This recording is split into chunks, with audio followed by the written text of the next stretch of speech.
Chilli powder అన్ని రకాల వంటలకు పచ్చళ్లకు సరైన chilli powder. No colour no chemicals.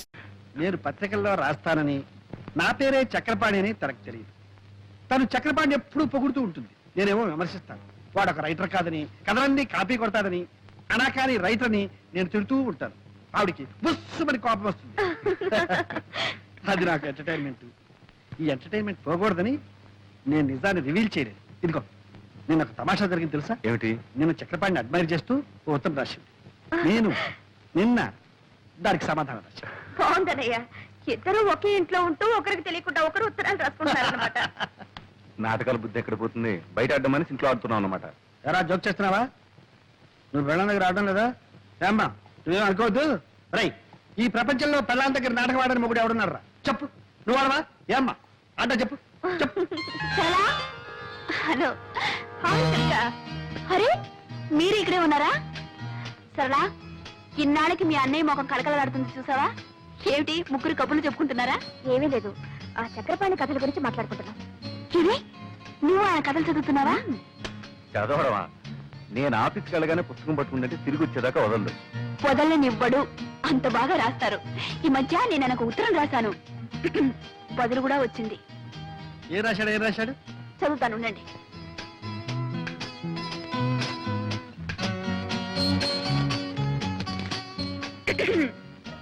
శ్రీమతి దుర్గా ప్రసాద్ గారికి మీ ఉత్తరం అందింది. మీ అభిమానానికి చాలా కృతజ్ఞుణ్ణి. మీ భర్త కూడా ఒక రచయితని, ఆయన రచనలు ఏ పత్రికలోనూ పడటం లేదని, ఆయన మీద మీకున్న అసంతృప్తిని తెలియజేశారు. మన దేశంలో ఎందరో మహాకవులు, మహారచయితలు అలా మరుగున పడి ఉన్నారు. మీ భర్త కూడా ఒక మహారచయిత అయి ఉంటాడు. ఎప్పుడో ఒకప్పుడు తప్పకుండా వెలుగులోకి వస్తాడు. సర్లేండి. చూసారా, మీరేమో ఆయన కాపీ రైటర్ని తీసి పారేస్తున్నారు. ఆయన మిమ్మల్ని గొప్ప రచయిత అని మెచ్చుకుంటున్నారు. అదే ఆయన గొప్పతనం. గొప్పతనమే. నన్ను గొప్పాడు చేసి అతను గొప్పాడైపోయాడు.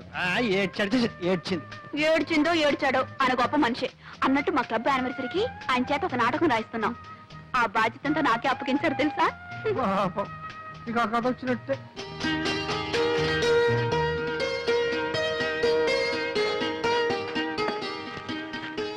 అయ్యో, ఎందుకలా మూసి పెట్టుకుంటారు? నేను ఎప్పుడైనా మీ కాగితం ముక్క ఒకటి చూసానా లేకపోతే చదివానా? నువ్వు చదివితే నా బండారం ఎప్పుడో బయటపడి ఉండేది. సరే కానీ మరి ఎవరు? చక్రపాణి. ఆ చక్రపాణి నాటకం రాసి నీకు పంపించాడా? రాయటం అయిపోయింది, రేపే పంపిస్తాను. నిన్నే ఉత్తరం రాశారు. వాడే రాస్తాడు. రాసి ఈ పనికి పంపించండి. ఏమండి, నాకు తెలియక అడుగుతాను, ఆయన అంటే మీకు ఎందుకు నాకు అసూయ? అసూయ? వాడికి రాయడమే చేస్తాడు. వాడంటే అసూయ ఏమిటి ఆయనకు రాయడం? మీరు కాదు తీసుకోండి బాబు. ఆ సింహాన్ని ఎట్లా పంపించు? నేను పంపిస్తాను.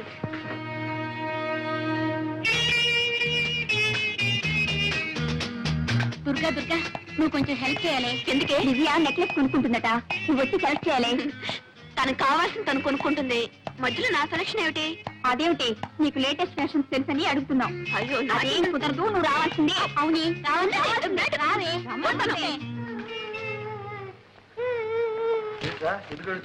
ఏంటో స్కూల్లో గొడవ చూపించమ్మా. ఏమిటమ్మా ఇది? నా ఫ్రెండ్ లలిత నేను ఫైటింగ్ చేసినప్పుడు కింద పడేసి నన్ను కొట్టింది. కింద పడ్డాక గాజులన్నీ పగిలిపోయి గుచ్చుకుని రక్తం వచ్చింది చూడు డాడీ. నేను ఏడుస్తున్నప్పుడు ఆ లలిత లేదు, నాకు బంగారు గాజులున్నాయి నీకు లేవు అని వెక్కిరించింది. డాడీ, నాకు కూడా బంగారు గాజులు చేయించవా? అలాగేనమ్మా, చేస్తా. చిన్నబాబు, 600 106 చిన్నమ్మకి బంగారు గాజులు చేయించాలి. సరేలేరా, ముందు పాపను తీసుకెళ్ళి ఆయింట్మెంట్ ఏదైనా. అయ్యా, చిన్నమ్మ గారికి బంగారు గాజులు.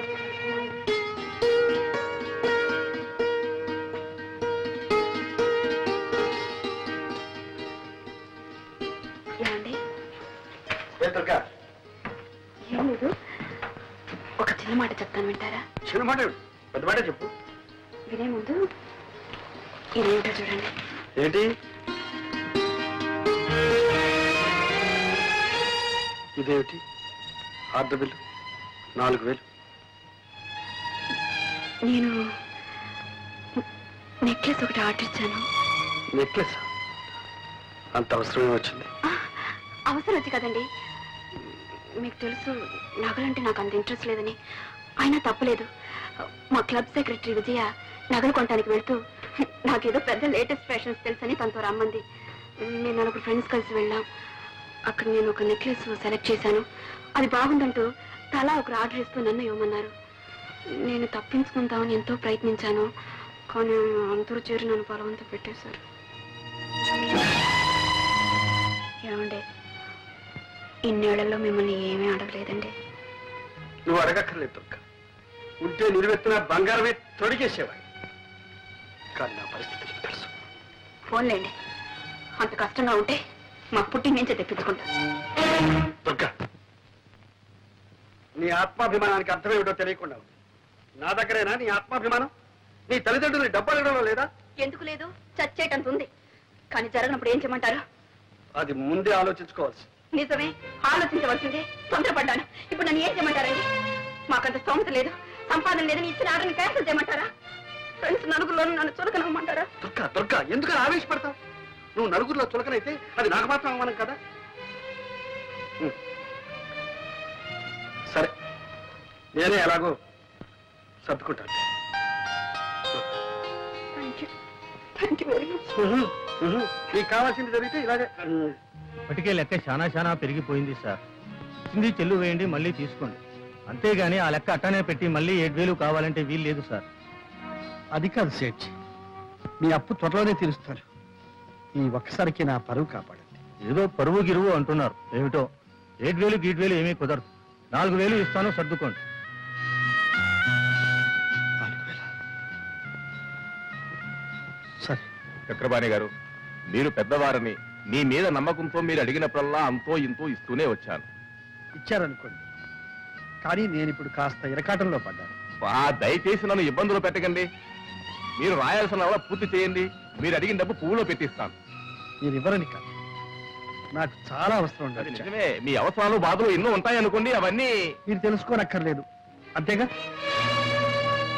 కానీ ఒక రచయిత ఒక మంచి రచన చేయడానికి ఎన్ని అవస్థలు పడతాడు తెలిస్తే చాలు. ఇది లెక్కలు రాయడం, చెక్కులు రాయడం కాదు. సార్, మాదంతా గ్యారంటీ సరుకు సార్. రోల్డ్ గోల్డ్ అని ఎవరూ తెలుసుకోలేరు సార్. 3 సంవత్సరాలు చెక్కు చెదరకుండా ఇలాగే ఉంటాయి సార్. Thank you sir.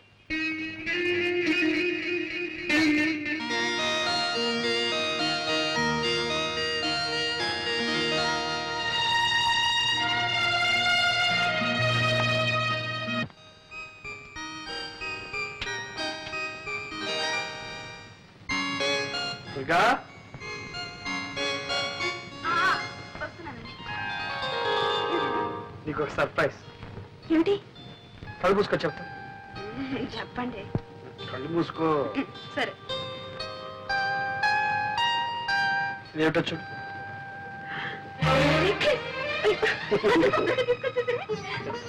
మీరే పెట్టండి. ఓకే.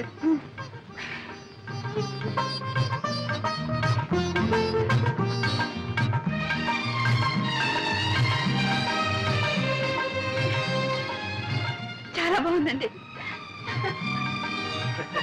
చాలా థ్యాంక్స్. కవిత ఎక్కడ? ఇంకా స్కూల్ నుంచి రాలేదు. ఇదిగో ఈ గాజులు కవిత. ఏమిటండి ఈరోజు మీకు ఏమైంది? ఏం కాలేదు.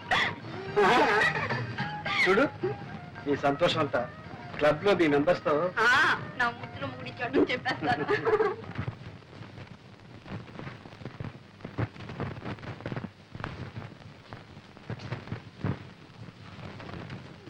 ఇంటికి వచ్చుకున్నావు డబ్బు మిమ్మల్నే. ఇంటికి వచ్చుకుని నాకు డబ్బు కావాలి. డబ్బా? మొన్న 20 రూపాయలు ఇచ్చాను. ఇస్తే నేనే మింగేసానా లేకపోతే దాచుకున్నానా? ఆ మాట అన్నానా? అప్పుడే అయిపోయిందా అని అడిగాను. అడుగుతారు, మీరు అడుగుతారని నాకు తెలుసు. అందుకే మీరు ఇచ్చిన ప్రతి పైసాకు లెక్క రాసి పెట్టాను. లెక్క రాయమని నేను చెప్పలేదే. చెప్పరు. సమయం వచ్చినప్పుడు చెప్పుతో కొట్టినట్టు అంటారు. నేనెందుకు పడాలి? లెక్కలు తీసుకొస్తాను, చూసుకోండి.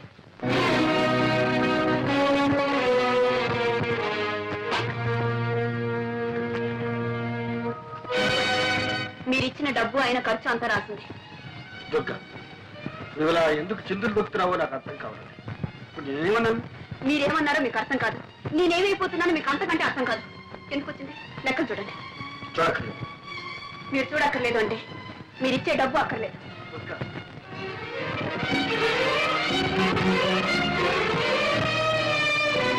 డబ్బు ఖర్చు 300, విరాళాలు 350. ఇదే ఖర్చు అయితే దీనికి లెక్కలు రాయడం దీనికి కాగితం దండగా. అంటే నేను చేసిందంతా దండ ఖర్చునేగా. దుర్గా, ఉన్నప్పుడేది దండ ఖర్చు కాదు. లేకపోతే లేదని చెప్పచ్చుగా. నా దండ ఖర్చుకి నేనే ఏదైనా ఏర్పాటు చేసుకునేదాన్ని. దుర్గా, నాకు తెలుసు నీకు అమ్మ నాన్న ఉన్నారు. నిన్ను అవసరానికి ఆదుకుంటా. నేను ఇవ్వకపోయినా నీకు గడుస్తు, నేను లేకపోయినా నువ్వు బ్రతక. అంటే మీరేనా నేను లేకపోతే బ్రతకలేంది? అయితే ఇన్నాళ్ళు బ్రతికింది ఏమిటి? నా కొంగు పట్టుకొని తిరిగారా? మీ గుండెల్లో దాచుకున్నారా? లేక నా కోసం నా కోరికలు తీర్చడం కోసం బ్రతికారా? అది నీకు కాకపోయినా నీ మనసుకు తెలుసు. దుర్గా, ప్రేమ ఉన్న చోటనే సహనం ఉంటుంది, త్యాగం ఉంటుంది. మీరు నా కోసం అంత త్యాగం ఏం చేశారని? నేనా? నా రక్తం ధారపోసి సంపాదిస్తున్నాను. నా ఆరోగ్యాన్ని కూడా లెక్క చేయకుండా సంపాదిస్తున్నాను. నా సంపాదన విలువ నీకు తెలియదా? అవును, నాకు మీ కష్టం తెలీదు, మీ బాధ తెలీదు. మీరు రక్తాన్ని దారపోసి సంపాదిస్తున్నారు, నేను మిమ్మల్ని పీల్చి పిప్పి చేస్తున్నాను, అంతేగా. చెట్టుకొచ్చింది మీకు ఆ బాధ వద్దు, నాకు ఈ బాధ వద్దు. ఎవరి బ్రతుకులు వాళ్ళు బ్రతికితేనే హాయిగా ఉంటుంది. నేను లేకపోతే మీకు హాయిగా ఉంటుంది.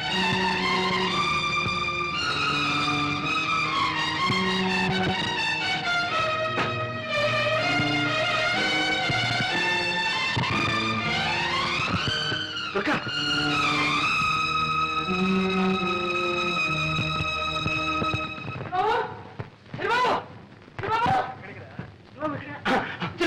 అమ్మగారు వెళ్ళిపోతున్నారు.